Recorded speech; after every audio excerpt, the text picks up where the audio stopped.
Hey guys, Zom Fox here, and today we're talking about All-USFL linebacker and USFL champion DeMarquis Gates signing with the Chicago Bears. He's one of the better players in the USFL, and he is getting his shot in the NFL.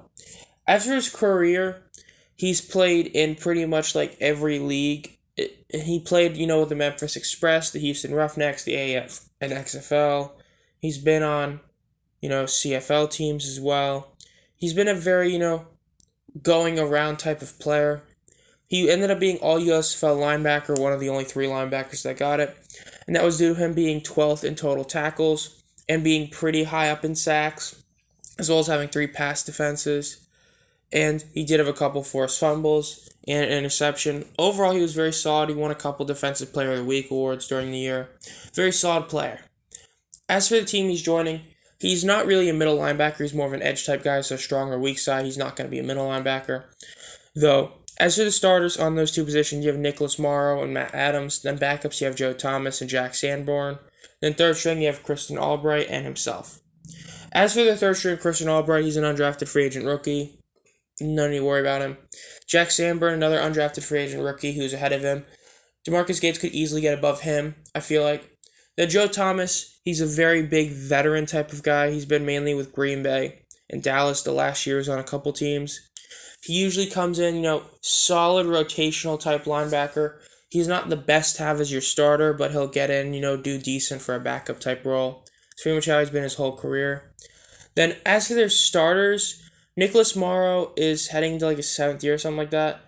He hasn't played every year. In fact, he didn't even play last year in an actual game, and he's their starter and one of their linebackers right now.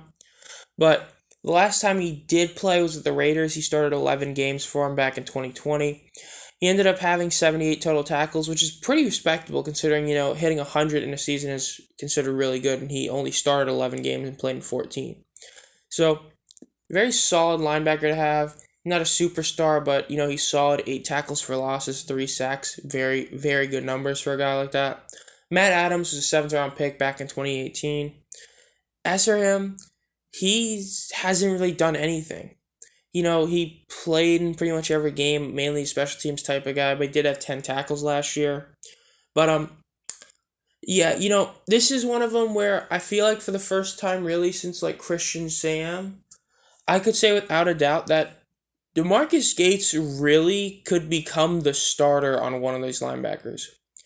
This group of linebackers, especially considering on the depth chart, they do have him as a strong linebacker, and the 2 guys ahead of him are, 2 of the weakest linebackers on their roster. Gates could realistically become the day 1 starter through preseason. I'm not even joking. It's really a great situation for him. He showed all of his talent in the USFL, and if he can, back it up a bit in training camp preseason, he could get above Sanborn and Matt Adams easily, or be put on the other side and go ahead of, Christian Albright and Joe Thomas. We'll see. Matt Adams hasn't really done that much in his whole career, and Jack Sanborn's an undrafted free agent rookie. So, we'll see. This has been Zom Fox. If you enjoy this content, let me notify as soon as I upload any videos. Make sure to subscribe and hit the bell, and as always, have a great night.